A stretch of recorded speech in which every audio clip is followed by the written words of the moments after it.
तो स्वागत है दोस्तों आप लोगों का इमरोज मिल्की आईएएस एकेडमी में।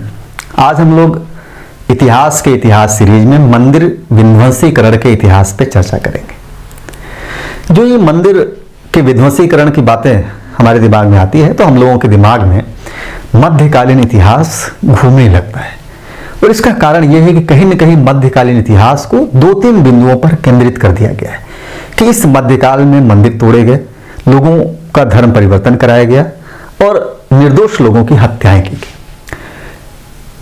तो मन में एक सवाल यह उठता है, क्या मध्यकालीन इतिहास सिर्फ इन्हीं 3-4 बिंदुओं पर ही केंद्रित है? यानी पूरा जो 12वीं शताब्दी से लेकर के 18वीं शताब्दी तक का इतिहास रहा, क्या इस दौरान सिर्फ मंदिर तोड़े गए, लोगों का धर्म परिवर्तन कराया गया और निर्दोष लोगों का कत्ले आम किया गया?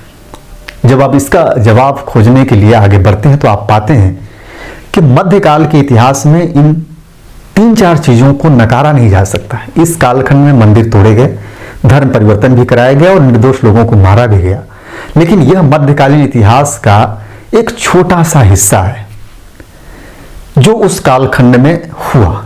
इससे इनकार हम नहीं कर सकते, लेकिन मध्यकालीन इतिहास का एक बड़ा हिस्सा ऐसा रहा जो मध्यकालीन इतिहास की उपलब्धियों को बयान करता है, और ऐसी उपलब्धियां जो भारत में पहले कभी नहीं हुई, मध्यकाल में देखी गई, और वो उपलब्धियां निरंतरता के साथ आगे बढ़ती रही और आधुनिक काल तक चलती रही। हम मध्यकालीन इतिहास के इन उपलब्धियों के बड़े भाग को नकार करके, उपलब्धियों के बड़े भाग को इनकार करके हम उस छोटे भाग की तरफ ध्यान आकर्षित करते हैं जो कहीं न कहीं सांप्रदायिक विद्वेष की ओर हमें ले जाता है। तो सवाल फिर उठता है कि आखिर ऐसा क्यों किया गया? तो उसके पीछे की पूरी राजनीति यह रही कि कहीं न कहीं जेम्स मिल के द्वारा जो परंपरा शुरू किया गया इतिहास का सांप्रदायिक विभाजन या इतिहास का सांप्रदायिकरण, उसी से प्रभावित हमारे भारतीय इतिहासकार भी हो गए और इतिहास को एक सांप्रदायिक नजरिए से उन्होंने देखना शुरू कर दिया। जब सांप्रदायिक नजरिए से इतिहास देखना शुरू होता है तो फिर हम उन तथ्यों की खोज करते हैं जो सांप्रदायिकता को पुष्ट करती हैं। ऐसे ही तथ्य हम खोजेंगे, और ये परंपरा चली 19वीं और 20वीं शताब्दी के कुछ ऐसे इतिहासकार रहे जिन्होंने उन तथ्यों को ही खोजा जिससे कि सांप्रदायिकता को आग लगाई जा सके, संप्रदाय को बढ़ाया जा सके, सांप्रदायिकता को भड़काया जा सके। और इस क्रम में उन्होंने क्या किया कि जो मूल स्रोत रहा उस दौरान, उस दौर के जो समकालीन लेखक रहे, उन स्रोतों को वो अपने तरीके से काट छाट करके पेश किए। जब दूसरे भाषा के ग्रंथों का अनुवाद इन्होंने किया तो अनुवाद में भी इन्होंने थोड़ा बहुत बदलाव करके अपने अनुसार उसे ढाल लिया। तो इस प्रकार हम पाते हैं कि मध्यकालीन जो इतिहास रहा उसमें कई सारी ऐसी उपलब्धियां रही जो हमारे लिए एक फख्र का विषय हो सकता है, लेकिन हमने इन उपलब्धियों की तरफ फोकस नहीं किया, उनकी चर्चाएं हम कम करते हैं। जैसे मैं बता दूं कि मध्यकाल में आकर के नाप तौल की एक उन्नत व्यवस्था हमारे सामने आती है, फुल्ली डेवलप्ड व्यवस्था जो अभी आधुनिक काल तक चलती आ रही है। मध्यकाल में शिल्प, वास्तु, ये सारी चीजें अपने सर्वोच्च स्थान पर पहुंच गई, शिल्प कला से लेकर के वास्तुकला तक। कहते हैं कि मध्यकाल में जो हमारी जीडीपी रही वो पूरे विश्व में सबसे ज्यादा थी। हमने इसकी चर्चा करना छोड़ दिया कि पूरे विश्व में जीडीपी सबसे ज्यादा थी मध्यकाल में, लेकिन ये चर्चा का विषय नहीं होता है। चर्चा का विषय ये होता है कि औरंगजेब ने मंदिर तोड़ने का आदेश दिया कि नहीं दिया। तो बहुत सारी अच्छी चीजों को हम नकार देते हैं। तो आज हम लोग बातें करेंगे बेसिकली मंदिर के विध्वंसीकरण पे, पूरा केंद्र बिंदु हमारा वही है। अब आते हैं, थोड़ा सा समझिए चीजों को। मैं क्या बताना चाह रहा हूं कि इतिहास को अपने तरीके से पेश किया गया। 19वीं और 20वीं शताब्दी के कुछ तथ्यों को छोड़ा गया, कुछ तथ्यों को अपने हिसाब से पेश किया गया, यानी जो उनके काम की चीज थी उसे ले लिया गया और बाकी चीजों को छोड़ दिया गया। कई बार ऐसा हुआ कि पूरे स्टेटमेंट को न लेकर के सिर्फ स्टेटमेंट को काट करके पेश किया गया, जिससे कि उनकी जो बातें हैं वो पुष्ट हो सके। एक स्टेटमेंट जो पूरा है उसे न लेकर के आधा कट कर दिया गया उस स्टेटमेंट को। इससे इतिहास ने एक अपना अलग स्वरूप धारण कर लिया और पूरा मध्यकालीन इतिहास इस बात पे केंद्रित हो गया कि इस समय ही मंदिर को तोड़े गए, ध्वंसीकरण किया गया। इसको एक एग्जांपल से समझते हैं, फिर धीरे धीरे एक एक बिंदु पे आगे बढ़ेंगे। देखिए, 1669 में औरंगजेब ने बनारस में मंदिर तोड़ने का आदेश दिया, एक मंदिर को तोड़ने का। जिस समय मंदिर तोड़ने का आदेश दिया गया, मंदिर तोड़ा, उसी समय 3 हिंदू इतिहासकार थे, ईश्वरदास नागर, सुजान भंडारी और भीमसेन, ये 3 हिंदू इतिहासकार उस समय कहते हैं कि बनारस में ही मौजूद रहे। लेकिन इन तीनों हिंदू इतिहासकारों ने औरंगजेब के इस मंदिर तोड़ने का जिक्र अपने लेखन में नहीं किया, जबकि यह कहा जाता है कि ये जो तीनों इतिहासकार थे ये औरंगजेब के घोर आलोचक थे। तो एक प्रश्न यह भी उठता है कि औरंगजेब के घोर आलोचक होने के बाद भी इन्होंने अपनी लेखन में औरंगजेब के मंदिर तोड़ने के आदेश का जिक्र क्यों नहीं किया। अभी हम आगे इस पर चर्चा करेंगे। इस प्रश्न में दूसरे प्रश्न पे आते हैं। उसी काल में जिस समय औरंगजेब यह आदेश देता है, उसी कालक्रम में एक फारसी लेखक था जिसका नाम था खफी खां। खफी खां ने अपने लेखन में औरंगजेब के इस मंदिर तोड़ने के फरमान का उल्लेख किया और वहीं से 19वीं और 20वीं शताब्दी के इतिहासकार उस बिंदु को उठाते हैं जिसमें कहा गया कि औरंगजेब ने बनारस में मंदिर तोड़ने का आदेश जारी किया। खफी खां अपने लेखन में लिखता है और लेखन में आधार बनाता है औरंगजेब के उस फरमान को, आदेश को, जिसमें मंदिर तोड़ने की बातें कही गई थी। वो पहलू फरमान लिखता है कि औरंगजेब ने बनारस में एक मंदिर को तोड़ने का आदेश दिया। उसके बाद खफी खां उसका कारण लिखता है कि यह आदेश क्यों दिया गया। खफी खां कारण देता है कि इस मंदिर में एक पाठशाला भी था जिसमें हिंदू और मुस्लिम दोनों बच्चे आते थे पढ़ने के लिए, और इस पाठशाला में हिंदू रीति रिवाजों से संबंधित शिक्षा को भी शामिल किया गया था, जिसे वैदिक शिक्षा के नाम से जानते हैं हम लोग। तो कहते हैं कि इस पाठशाला में वैदिक शिक्षा दी जाती थी और मुस्लिम बच्चों को भी जबरदस्ती वैदिक शिक्षा पढ़ने के लिए बाध्य किया जाता था, और इसके पीछे कारण यह था कि मुस्लिम बच्चों को भी हिंदू प्रभाव में लाया जाए। ये खफी खां एक कारण देता है। अब ये तथ्य कहां तक सही है, कहां तक गलत है, ये शोध का विषय है, इस पर हम लोग चर्चा नहीं करेंगे खफी खां के कारणों को। फिर से आते हैं हम लोग उस प्रश्न पे कि औरंगजेब के घोर आलोचक होने के बाद भी जो तीनों इतिहासकार रहे, ईश्वरदास नागर, सुजान भंडारी और भीमसेन, इन्होंने अपने लेखन में इसका जिक्र क्यों नहीं किया। तो कहते हैं कि इन तीनों इतिहासकारों ने यह कहा, यह माना कि वह जो कालखंड रहा, जिस कालक्रम में औरंगजेब ने आदेश दिया, उस कालक्रम में बनारस और मथुरा 2 विद्रोह के केंद्र थे। उसमें खूब विद्रोह हो रहे थे औरंगजेब के खिलाफ, और कहते हैं कि इस विद्रोह के केंद्र में जो ध्वंसीकरण थी एक सामान्य प्रक्रिया थी। बहुत सारे चीजों को तोड़ा जाता था जिसमें मंदिर भी शामिल था, और इस बात की पुष्टि डी.एन. झा, आड्रे टास्की और रिचर्ड ईटन जैसे इतिहासकारों ने किया है कि एक्चुअल में इन्हीं वजहों से उन तीनों इतिहासकारों ने अपने लेखन में इस मंदिर विध्वंसीकरण के फरमान का उल्लेख नहीं किया। विद्रोह होता था, विद्रोह पता चला छुपे हुए हैं मंदिरों में, तोड़ने का आदेश दे दिया गया, तोड़ दिया जाए मंदिरों को। जैसे वर्तमान में अगर हम लोग देखेंगे तो इंदिरा गांधी के द्वारा स्वर्ण मंदिर में जो है कि गोली चलवाना, उस तरीके से आप समझिए। तो D N. Jha, Richard Eaton, Audrey Truschke जैसे इतिहासकार जो बहुत ही महत्वपूर्ण और वैश्विक लेवल के इतिहासकार हैं, इन्होंने इस बात की पुष्टि की कि यह तथ्य सही है, और इसी वजह से उन तीनों इतिहासकारों ने अपने लेखन में उल्लेख नहीं किया। किसने उल्लेख किया उस काल में? खफी खां, एक मुस्लिम लेखक ने इस बात का उल्लेख किया कि औरंगजेब ने मंदिर तोड़ने का फरमान जारी किया, और खफी खां के उसी स्टेटमेंट को उठा करके आगे यदुनाथ सरकार कोट करते हैं और बताते हैं कि औरंगजेब ने बनारस में मंदिर तोड़ने का आदेश दिया, और बस इतना ही जो काम की चीजें वो यदुनाथ सरकार उठा करके पूरे मध्यकालीन इतिहास को एक सांप्रदायिक रूप देने का प्रयास किया। यही से यह प्रश्न उठता है कि क्या भारत में मंदिर तोड़ने की जो परंपरा रही वो मुस्लिम शासकों के द्वारा शुरू किया गया? तो उसी संदर्भ में आज आगे की हम लोगों की पूरी चर्चा रहेगी। थोड़ा सा सुनिएगा, ध्यान लगा के, आपको बहुत सारी चीजें क्लियर होंगी, बस थोड़ा धैर्य बना के रखिए। तो सवाल मैंने क्या उठाया था? सवाल उठा कि क्या भारत में मंदिर तोड़ने की परंपरा मुस्लिम शासकों के द्वारा किया गया? मुस्लिम शासकों ने शुरू की। ये प्रश्न आपके दिमाग में चीजें आ रही होंगी। पूरी भूमिका हम लोगों ने यहां तक बांध दी। अब चीजें क्लियर है आप लोगों को।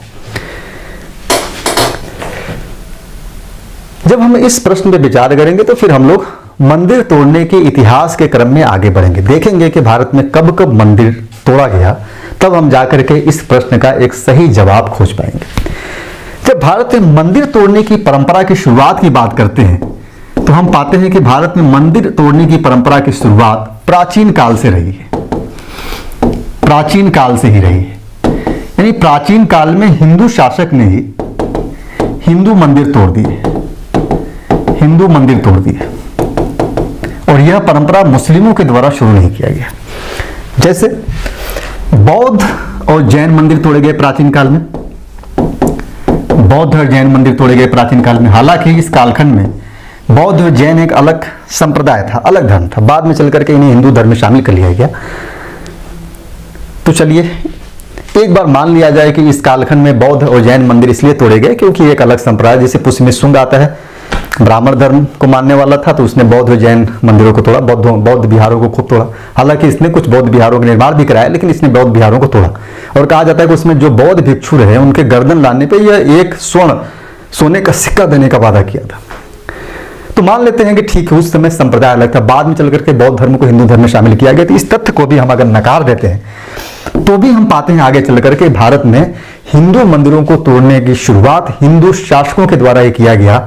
और रिचर्ड एटन, आर.डी. टटस्की, रिचर्ड डेविस और रोमिला थापर और आर.एस. शर्मा जैसे इतिहासकारों ने यह पाया कि भारत में स्पष्ट तौर पे मंदिर तोड़ने का जो पहला साक्ष्य मिलता है वो 642 ईस्वी में मिलता है,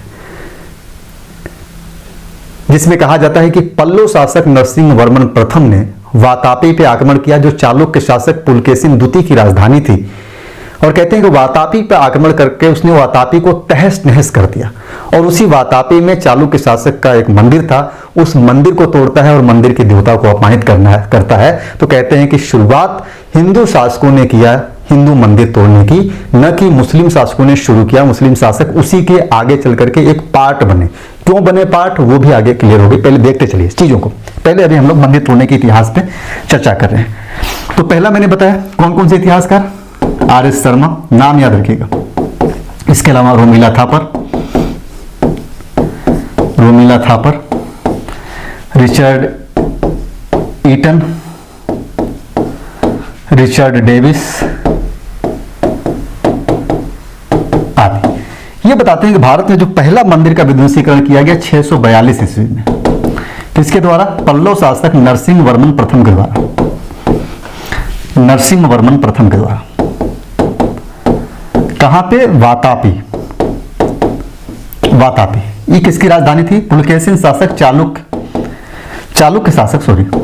शासक पुलकेशिन द्वितीय की।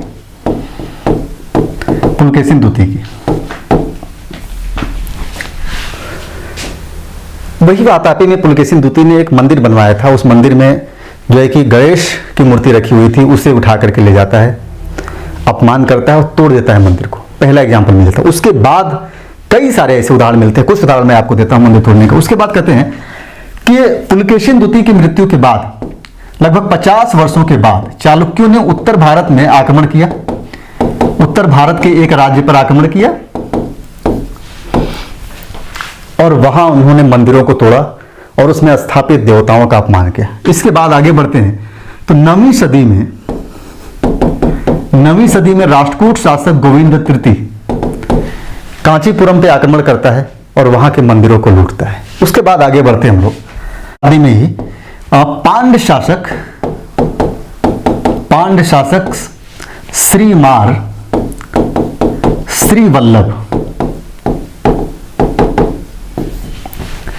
इसने श्रीलंका पे आक्रमण किया और वहां मंदिरों को तोड़ा। इसके बाद आगे बढ़ते हैं 10वीं शताब्दी में प्रतिहार शासक जिसका नाम था हेरंबपाल, इसने कांगड़ा पर आक्रमण किया और वहां के शाही राजा को हरा करके उसके मंदिर को ध्वस्त कर दिया। जब हम इस क्रम में आगे बढ़ते हैं मंदिर तोड़ने के इतिहास में, सारे हिंदू शासक हैं हिंदू मंदिर को तोड़े। इसी क्रम में एक और एग्जाम्पल ले लीजिए, जो है यशोवर्मन यह प्रतिहारों पर आक्रमण करता है और उनके मंदिर को तोड़ देता है। ये कुछ एग्जाम्पल है।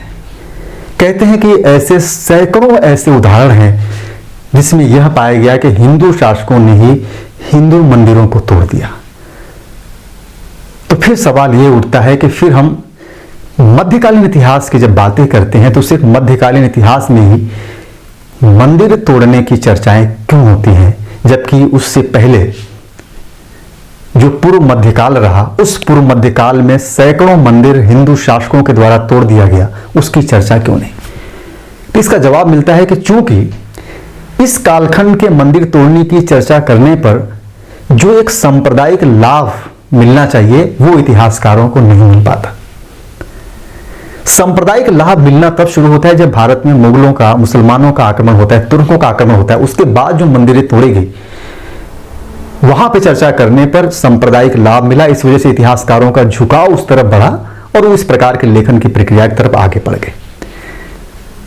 क्लियर है? अब एक प्रश्न और आपके दिमाग में आ रहा होगा कि आखिर हिंदू शासक हिंदू मंदिरों को क्यों तोड़ रहे हैं, उसके पीछे का कारण क्या है? तो मैं आपको बताता हूं कि हिंदू शासकों ने हिंदू मंदिरों को क्यों तोड़ा। इसके पीछे कुछ इतिहासकारों ने 3-4 कारणों की चर्चा की है।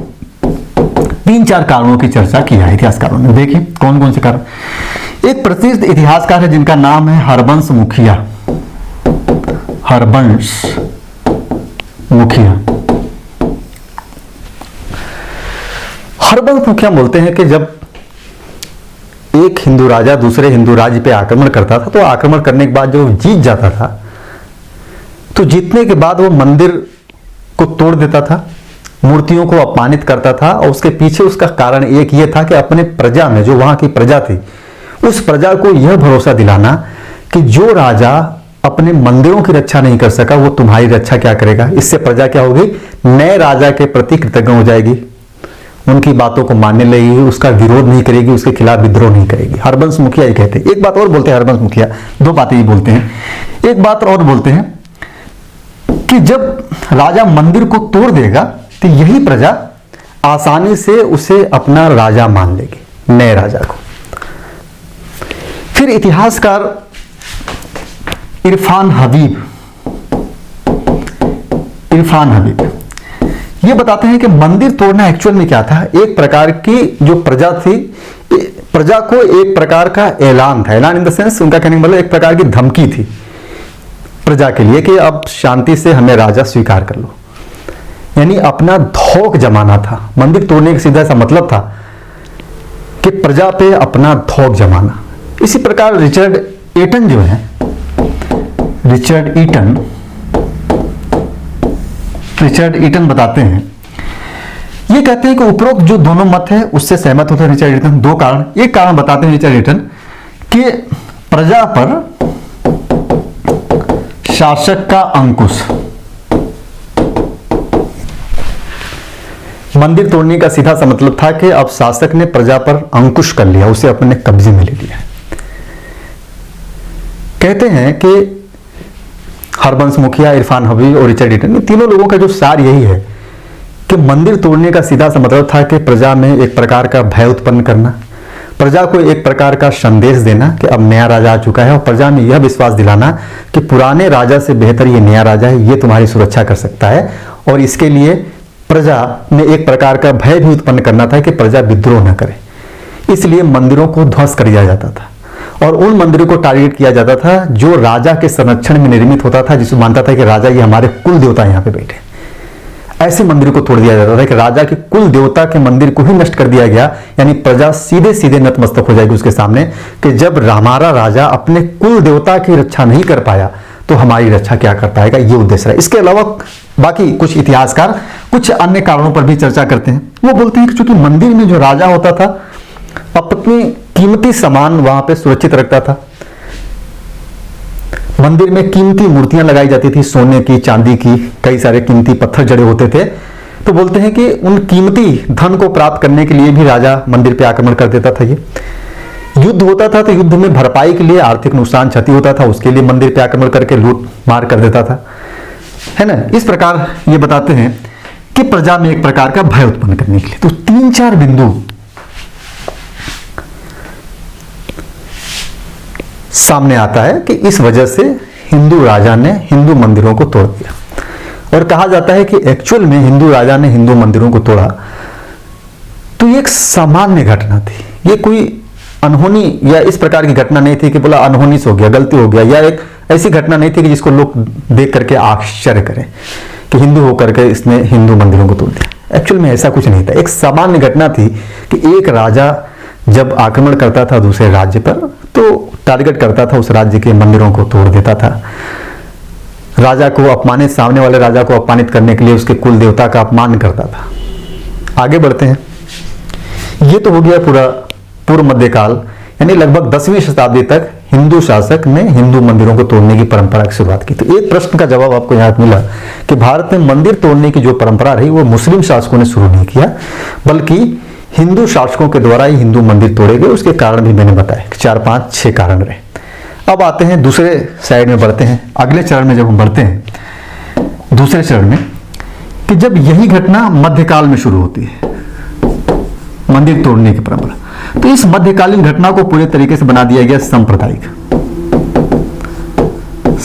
कर दिया गया, हिंदू मुस्लिम संप्रदाय के रूप में ढाल दिया गया। जबकि इससे पहले जो मंदिर तोड़े गए इस घटना की चर्चा तक नहीं होती है, इतिहासकार इस पे लिखना भी नहीं चाहते।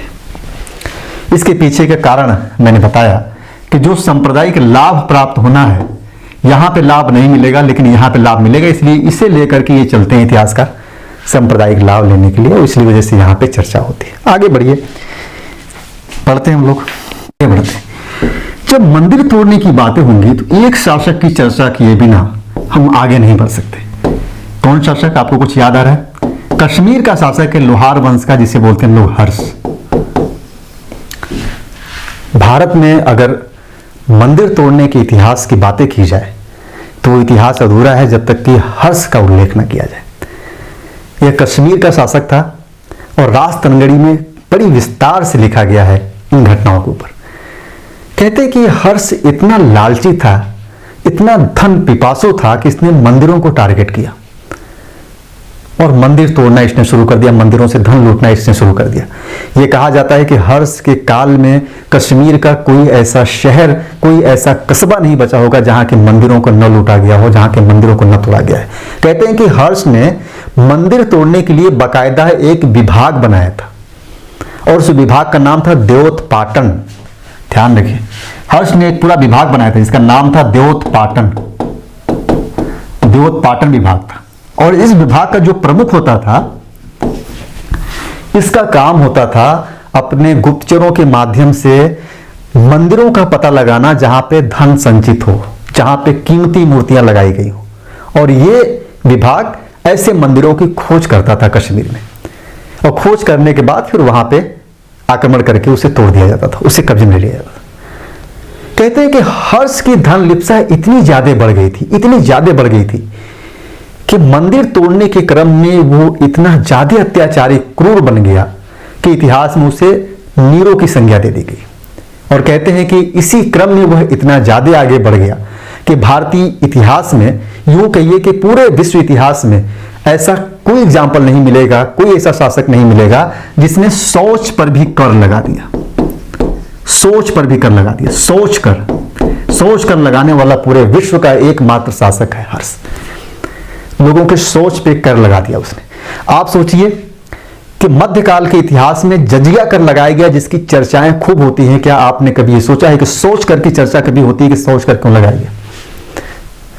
तो आप पूरे इस ऐतिहासिक विमर्श को समझने का प्रयास करिए। इसलिए मैं बार बार बोलता हूं कि इतिहास को बिना समझे हुए सही जानकारी के अगर आप नहीं पढ़ते हैं तो आपका पूरा माइंडसेट उस सांप्रदायिकता की तरफ बढ़ जाएगा जो आपको अंत में ले जाकर के गर्त में ढकेल देगा। अगर भारत देश को आगे बढ़ाना है तो हमें इतिहास की पूरी समझ रखते हुए हमें आगे बढ़ना होगा, न कि हमें उसी इतिहास को फिर से दोहराने की तरफ या दोहराने के क्रम में आगे बढ़ना होगा। पूरे विश्व इतिहास का एकमात्र शासक जिसने सोच पर भी कर लगा दिया, तो आप अंदाजा लगाइए कि सोच जाने पर जब टैक्स देना हो तो उस शासक का धन लिप्सा किस लेवल तक रही होगी। जबकि हम आज तक हमने कभी नहीं देखा कि इस पे बात हो, जबकि जजिया कर पे हमने हजारों चर्चाएं देखी है और हजारों तरीके से लोग इसकी व्याख्या करते हैं। मैंने बताया हर्ष ने कश्मीर का कोई कोई ऐसा मंदिर जिसमें कीमती मूर्तियां रखी हो, जिसमें धन रखा हो, जहां से कुछ कीमती चीजें मिल सकती हो, उस पे उसने आक्रमण न किया हो, वहां पर उसने लूट न किया हो, उसने लूटा है। उसके लिए मैंने बताया देवोत्पाटन पूरा विभाग उसने बना दिया था। हालांकि सिकंदर लोदी भी कश्मीर पे आक्रमण करता है, उसके काल में भी कुछ मंदिरें तोड़ी गई, लेकिन आज अनेकों ऐसे मंदिर जो कश्मीर में तोड़े गए, आज के इतिहासकार उसे सिकंदर लोदी का कृत्य बना करके उसे सांप्रदायिक रूप डाल देते हैं। इसे भी हम लोगों को समझना होगा। आइए आगे बढ़ते हैं। ये कालखंड, तो हम देखते हैं कि मंदिर तोड़ने की जो परंपरा रही, मंदिर तोड़ने की जो परंपरा रही वो हिंदू शासकों से प्रारंभ हुई। हिंदू शासकों से प्रारंभ हुई, खूब तोड़ा गया मंदिर। सैकड़ों मंदिर तोड़ने के एग्जाम्पल पड़े हुए हैं। कई सारे शासकों ने तो उसका पूरा लिस्ट दिया है कि इस समय इतने मंदिर, हिंदू शासकों ने इतने मंदिर तोड़े और मुस्लिम शासकों ने इतने मंदिर तोड़े। तो यह परंपरा हिंदू शासकों ने शुरू की, आगे बढ़ा जाता है और 1192 में गौरी विजित होता है। गौरी, जब गौरी विजित होता है तो इसी क्रम में मंदिर भी तोड़े गए, मंदिर भी तोड़े गए। तो मंदिर तोड़ने का जो क्रम रहा वो सेम तरीके से चलता रहा। युद्ध होते रहे, जो शासक जीतता रहा, क्योंकि यहां शासक कौन थे, यहां भी हिंदू शासक था और यहां भी हिंदू शासक था। एक हिंदू जीतता था, दूसरे हिंदू के मंदिर को तोड़ देता था, लेकिन यहां से स्थिति बदल गई। अब यहां एक शासक हिंदू हो गया, दूसरा शासक मुस्लिम हो गया, तो यहां से हमारा नजरिया भी मंदिर तोड़ने को लेकर के चेंज हो गया। अब हमें यहां दो शासक नजर नहीं आ रहे हैं, बल्कि अब हमें यहां दो धर्म नजर आ रहे हैं, एक धर्म हिंदू और एक धर्म मुस्लिम। और यही नजरिया ने हमारे इतिहास को बना दिया सांप्रदायिक।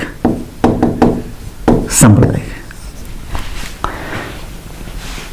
एक प्रश्न आपके दिमाग में फिर उठ रहा होगा कि यदि एक शासक दूसरे शासक के ऊपर जब आक्रमण करता है तो उसके पूज्य चीजों को नष्ट करता है, तो ठीक है, लगभग 11वीं शताब्दी तक भारत में ज्यादा तक शासक रहे हिंदू, मैक्सिमम शासक। तो एक हिंदू शासक दूसरे हिंदू शासक पर आक्रमण किया तो इसके पूज्य चीज यानी मंदिर ही रहा होगा, इसको नष्ट कर दिया, समझ में आता है। लेकिन जब भारत में मुस्लिम आते हैं तो इनकी पूज्य चीज होगी मस्जिद। तो जब हिंदू शासक मुस्लिम शासकों को आक्रमण करता था तो क्या उसने मस्जिदों को भी तोड़ा? अगर ये बात प्रमाणित हो जाती है तो हम लोगों का ये जो थिंकिंग चल रहा है, ये क्रम भी प्रमाणित हो जाएगा कि सही है। हिंदू काल में चूंकि मुस्लिम थे नहीं, हिंदू ही थे तो मंदिर रहे होगी, मंदिर तोड़ा गया। लेकिन मुस्लिम काल में जब मुस्लिम आ गए तो इनका पूज्य चीज मंदिर के बजाय मस्जिद होगा। तो हिंदू शासकों ने जब मुस्लिम शासकों के ऊपर आक्रमण किया तो जीतने के बाद क्या उन्होंने मस्जिद तोड़ा? तो इसका जवाब आता है हाँ, तोड़ा। ऐसे कई एग्जाम्पल मिलते हैं, समझिए। देखिए, जब इस समय मुस्लिम शासक आते हैं तो मैंने बताया कि शुरुआत था 1192 के आसपास से शुरू होता है। मुस्लिमों की आबादी कम थी, जब आबादी कम होगी तो इनकी मस्जिदें भी कम होंगी। हिंदुओं की आबादी ज्यादा तो मंदिर ढेर सारे, हर जगह मंदिर। मुस्लिमों की आबादी कम तो मस्जिदें कम होंगी। और इस क्रम में हम देखते हैं कि 1192 के बाद जब तुर्क आए यहां पे, तो तुर्कों का जो युद्ध हुआ हिंदू शासकों से, उस युद्ध में ज्यादातर विजय तुर्कों की मिली, इस वजह से ज्यादा मंदिर तोड़े गए। कम विजय हिंदुओं को मिली और मस्जिदों की संख्या भी कम रही, इस वजह से मस्जिद तोड़ने का जो संख्या है वो हमें बहुत कम दिखाई देता है। उसका कारण समझ में आया आप लोगों का? क्योंकि तुर्क और हिंदू शासक जब युद्ध करते थे तो तुर्क ज्यादातर युद्धों में विजय रहे, इस वजह से ज्यादा मंदिर तोड़े गए। हिंदू शासक जब तुर्कों से लड़े, मुसलमानों से लड़े, तो वो कम विजय रहे। और कम विजय होना प्लस मस्जिदों का कम होना इस समय, इस वजह से मस्जिद तोड़े जाने के साक्ष्य भी कम मिलता है, लेकिन मस्जिद तोड़े जाने का साक्ष्य मिलता है। अब एक सवाल आपके दिमाग में और आ रहा होगा, ठीक है अभी तो हिंदू मुस्लिम हो गया, यहां पे शासक बदल गए, लेकिन आगे चल करके हम देखते हैं कि भारत में मध्यकाल इधर भी मुस्लिम इधर भी मुस्लिम शासक, क्योंकि जैसे जैसे हम आगे बढ़ते हैं देखते हैं हिंदू शासकों की संख्या धीरे धीरे कम होती जाती है, मुस्लिम शासकों के। जैसे एग्जाम्पल के तौर पे एक तरफ हुमायूं, इधर शेर शाह सूरी, इधर भी मुसलमान इधर भी मुसलमान। तो स्वाभाविक सा प्रश्न उठता है कि जब दो मुस्लिम शासक लड़ेंगे तो क्या इस दौरान भी इनके पूज्य स्थल को नुकसान पहुंचाया जाएगा, तोड़ा जाएगा? तो यहां भी जवाब मिलता है हाँ, ऐसे भी कुछ एग्जाम्पल मिलते हैं जहां पे मुस्लिम शासकों के द्वारा ही मंदिर तोड़े गए। पहले हम लोग यहां आते हैं, हिंदू और मुस्लिम शासकों की बातें कर रहे थे। समझते चलिएगा, एक एक चीजों को थोड़ा सा प्यार से आराम से समझेंगे तो सारे कॉन्सेप्ट समझ में आ जाएगा। यहाँ जो बातें की जा रही है सिर्फ मैं आपको तथ्य बता रहा हूँ, यानी अपने मन से मैं कोई चीज़ें यहाँ पे पेश नहीं कर रहा हूँ। जो सूचनाएं दी गई, जो फैक्ट, जो तथ्य अवेलेबल हैं बड़े बड़े इतिहासकारों के द्वारा, उसी चीज़ को मैं आपके सामने एक कॉन्सेप्ट के रूप में पेश कर रहा हूँ। निष्कर्ष क्या होगा वो आप निकाल लेंगे, निष्कर्ष पे हम लोग यहाँ चर्चा ही नहीं करेंगे। बस मैं बताते जा रहा हूँ कि मंदिर तोड़ने की प्रथा की शुरुआत कैसे होती है और किस रूप में मंदिर तोड़ता है। चलिए आइए, तो मैंने बताया कि शासक ज्यादा मंदिर क्यों तोड़े गए, क्योंकि मंदिरों की संख्या अधिक थी, ज्यादातर युद्ध तुर्की जीत रहे थे तो मंदिर तोड़ने की संख्या ज्यादा मिली। मस्जिद कम क्यों तोड़े गए, क्योंकि जब युद्ध होता था तो पहले तो हिंदू शासक जीतते कम थे, युद्ध संख्या भी उनकी कम हो गई थी और मस्जिदों की संख्या भी कम थी, इस वजह से मस्जिद तोड़ने के साक्ष्य कम मिलते। अब आइए इसी को एक एग्जाम्पल से हम लोग समझते हैं। जैसे कहते हैं कि राणा कुंभा जब नागौर पे आक्रमण करता है, नागौर पे आक्रमण करता है तो नागौर के शासक की शाही मस्जिद थी, शाही मस्जिद थी। राणा कुंभा ने इस शाही मस्जिद को जला करके राख कर दिया। पहला एग्जाम्पल, हिंदू शासक के द्वारा मस्जिद तोड़ा गया, उसी क्रम में जीत हार के क्रम में ही मस्जिद तोड़ दिया गया। एक एग्जाम्पल और मिलता है कि विजयनगर साम्राज्य की जब हम लोग बात करते हैं तो विजयनगर साम्राज्य में जब विजयनगर के शासक साम्राज्य में जब विजयनगर के समय जब शासक जब आता है तो यहाँ पे जो बीजापुर की जो मस्जिदें थी उन्हें तोड़ दिया गया, बीजापुर की मस्जिदों को तोड़ा गया, बीजापुर की मस्जिदों को तोड़ा गया। यहां पे जस्ट उलट एग्जाम्पल मैं आपको दे रहा हूं, हिंदू और मुस्लिम। पहले मैंने बताया कि हिंदू मुस्लिम मंदिर तोड़े गए, मैं बता रहा हूं कि मस्जिद भी तोड़ा गया। अब सवाल उठता है कि अगर यहां पे हम इस विध्वंसीकरण को धार्मिक रूप देते हैं कि ये धर्म के भावनाओं में आकर के या धर्म के प्रभाव में आकर के ये मंदिर तोड़ रहे थे, धर्म के प्रभाव में आकर के ये मस्जिद तोड़ रहे थे, तो क्या यह तथ्य प्रमाणित हो सकता है? तो इसका जवाब है नहीं। एग्जाम्पल के तौर पे मैं आपको बात करता हूं कि एक जो है कि विजयनगर का शासक था कृष्णदेव राय, कृष्णदेव राय। इसी विजयनगर के शासन के काल में जहां पे बीजापुर की मस्जिदें तोड़ी गई वही शासक था कृष्णदेव राय, ध्यान रखिएगा। यही कृष्णदेव राय जब उड़ीसा के गजपति शासक पे यानी उड़ीसा पे आक्रमण करता है तो यहां का शासक था गजपति, गजपति वंश का था, गजपति शासक था। वही कृष्णदेव राय बीजापुर का शासक विजयनगर में जाकर के वहां बीजापुर की मस्जिदों को तोड़ देता है, फिर वही उड़ीसा पे आक्रमण करता है और गजपति शासक का जो संरक्षित मंदिर था उस मंदिर को भी ध्वस्त कर देता है, संरक्षित मंदिर को तोड़ देता है, तोड़ देता है मंदिर। सवाल यही है कि अगर हम इस मंदिर और मस्जिद के विध्वंसीकरण को धार्मिक आवरण के रूप में देखेंगे तो हम पाएंगे कि कृष्णदेव राय को यह मंदिर नहीं तोड़ना चाहिए था, क्योंकि वो भी हिंदू और मंदिर भी उसका पूज्य स्थल है, इसे नहीं तोड़ना चाहिए, लेकिन इसे तोड़ देता है। इसका सीधा सा मतलब यह है कि हम इस विध्वंसीकरण को हिंदू और मुस्लिम के आवरण से नहीं देख सकते।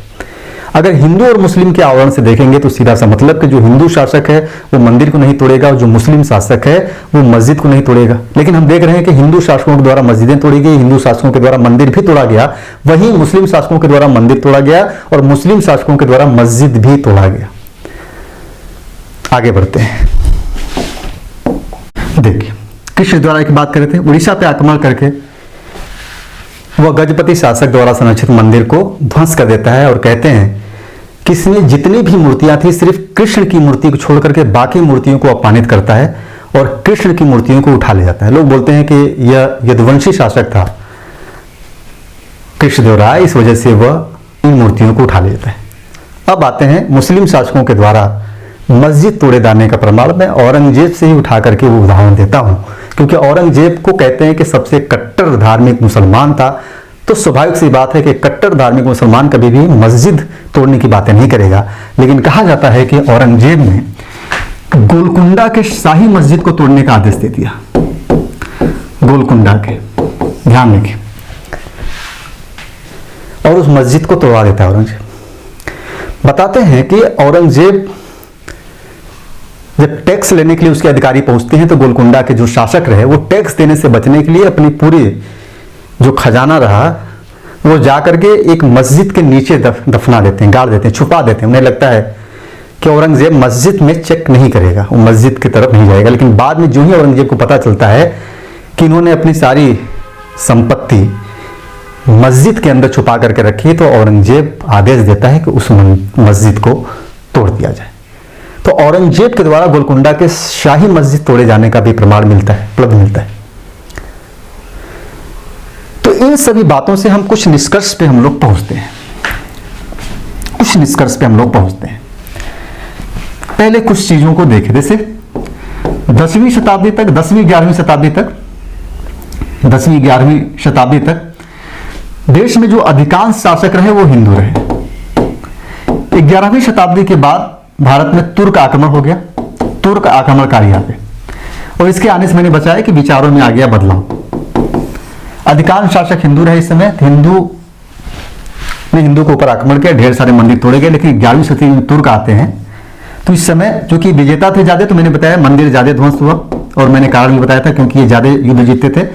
मस्जिद कम तोड़े गए क्योंकि मस्जिदों की संख्या भी कम थी और कम ये युद्ध हारे, तो ये सारी चीजें आ गई। इसके पीछे का जो कारण रहा तोड़े जाने का, तो वो कहते हैं कि इस समय जो धार्मिक स्थल तोड़े गए उसके पीछे एक कारण ये रहा कि जो विजेता शासक था, कहते हैं, आप पॉइंट आउट करते जाइए, मैं ऐसे समझाते जाता हूं, ज्यादा आसान है, लिखने में थोड़ा सा फ्लो टूट जा रहा है मेरा।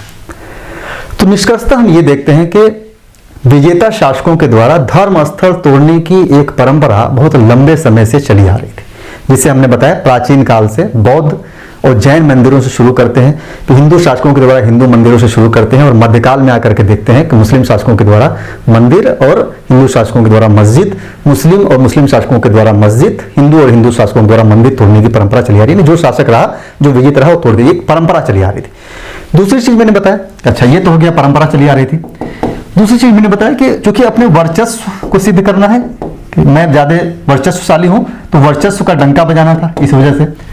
इसके अलावा कहते थे कि कई बार इसलिए भी तोड़ दिए गए धार्मिक स्थल क्योंकि राजा का आचरण सही नहीं होता था। हारा हुआ राजा, उसका आचरण बहुत ही बुरा है, तो इससे गुस्से में आकर के राजा आदेश देता था कि तोड़ दिया जाए इसके धर्मस्थल को, तो राजा का आचरण भी जिम्मेदार होता था, इस वजह से भी तोड़ दिया जाता था। और मैंने बताया एक धन की प्राप्ति, धन की प्राप्ति, और मैंने बताया युद्ध में क्योंकि जो नुकसान होता था, आर्थिक नुकसान, उसकी भरपाई के लिए भी कई बार मंदिर और मस्जिदों को तोड़ दिया जाता था कि यहां से हमें वो संपत्ति मिल जाएगी जिससे युद्ध में भरपाई हो जाएगी। तो ये तो पूरा रहा हम लोगों का प्राचीन काल से लेकर के मध्यकाल तक। अब थोड़ा सा आधुनिक काल पे भी चर्चा कर देते हैं। प्राचीन काल से लेकर के जब मध्यकाल की हम लोग बातें करते हैं तो हम पाते हैं कि यहाँ पे जो शासन व्यवस्था रहा वो रहा राजतंत्र व्यवस्था रहा, और राजतंत्र में राजा का जो आदेश है वही कानून है, जहां कोई कानून नहीं है। और मैंने बताया राजतंत्र में जो शासन व्यवस्था चलता है वो तलवार के दम पे चलता है, तलवार यानी शक्ति के दम पे चलता है, जो शक्तिशाली होगा वो शासन करेगा। और इस कालक्रम में कोई नैतिकता चीजें यानी कोई ऐसी चीज नहीं होती जिसे हम कहें कि ये नैतिक आचरण है। यहाँ पे नैतिक और अनैतिक का कोई पाठ नहीं होता है इस राजतंत्र में, जो राजा कर दे वही नैतिक है। साम्राज्य विस्तार के लिए राजा कत्लेआम करा दे, मंदिर तोड़वा दे, मस्जिद तोड़वा दे, सब कुछ नैतिक, क्योंकि यहाँ पे कोई ऐसा मानदंड निश्चित नहीं किया गया था कि राजा इन कानूनों के अधीन रहेगा, ये नहीं करेगा, वो नहीं करेगा। राजा स्वतंत्र है सब कुछ करने के लिए। लेकिन जब हम आधुनिक काल में आते हैं तो आधुनिक काल अपने पूर्व के कालों से इसीलिए अंतर हो जाता है क्योंकि यहां पर शासक के ऊपर एक जिम्मेदारी थोप दी जाती है, और यह जिम्मेदारी होती है एक समान कानून।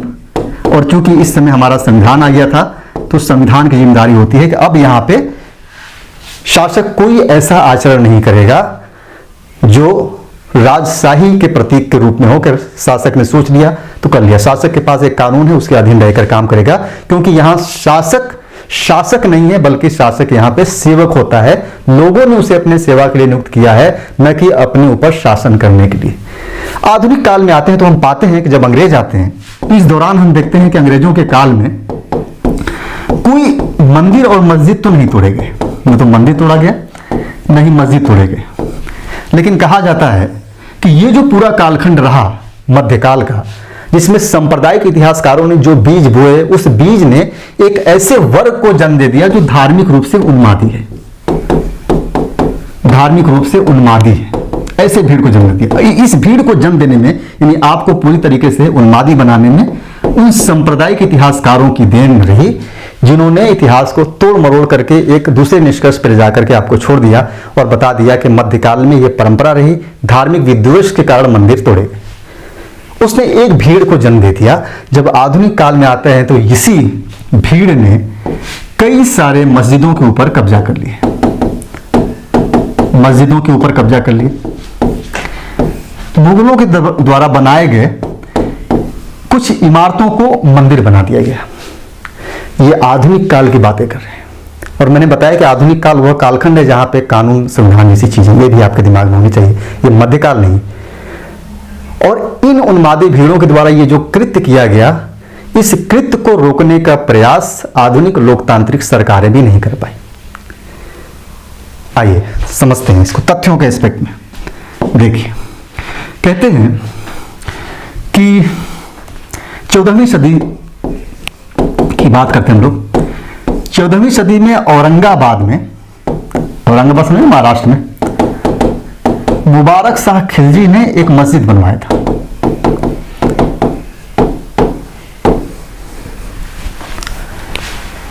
औरंगाबाद में मुबारक शाह खिलजी ने एक मस्जिद बनवाया, और आधुनिक भारत में इस मस्जिद का जो सामने का दीवार रहा, उस सामने के दीवार को गेरुआ रंग से रंग दिया गया, और गेरुआ रंग से रंगकर वहीं पे भारत माता की मूर्ति स्थापित कर दी गई। भारत माता की मूर्ति स्थापित कर दी गई, और मूर्ति स्थापित करने के बाद पूरे मस्जिद को मंदिर घोषित कर दिया गया कि ये मंदिर है। ध्यान रखिए, ये कृत्य हो रहा है आधुनिक काल में। ये कोई मध्यकाल नहीं चला, राजतंत्र नहीं है, लोकतंत्र है। यहाँ पे लोकतंत्र में ये काल हुआ, सरकार ने इसे रोकने का कोई काम नहीं किया, भीड़ खुलेआम चली, क्योंकि सरकार भी इस भीड़ को बढ़ावा दे रही है, अपने राजनीतिक फायदे के लिए दे रही थी। आगे बढ़ते हैं, दूसरा एग्जाम्पल लेते हैं। एक इतिहासकार है जिनका नाम है अलका पटेल। कभी मौका मिले तो इनको पढ़िएगा आप लोग। अलका पटेल ये लिखती हैं अपने शोध में, बेसिकली गुजरात की हैं। तो ये कहती हैं कि गुजरात की एक मस्जिद थी जिसे सांप्रदायिक ताकतों ने उस मस्जिद को मंदिर का रूप दे दिया।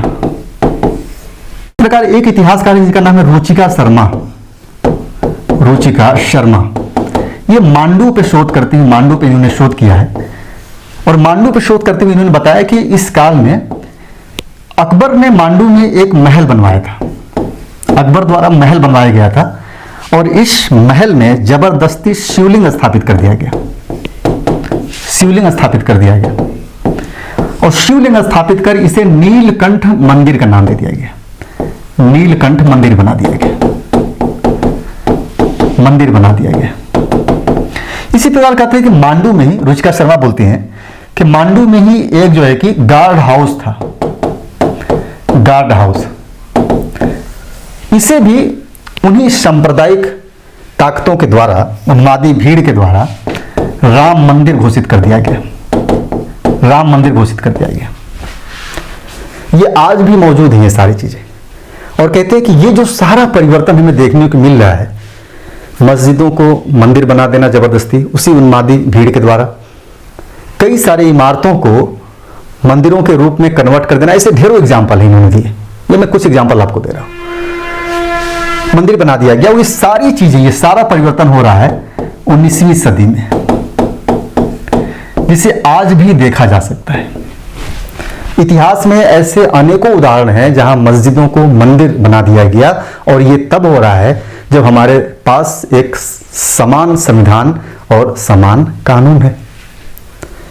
अब इस एस्पेक्ट में थोड़ा चीजों को समझने की जरूरत है आपको, कि आज जब लोकतंत्र है हमारे पास, मैंने बताया संविधान है,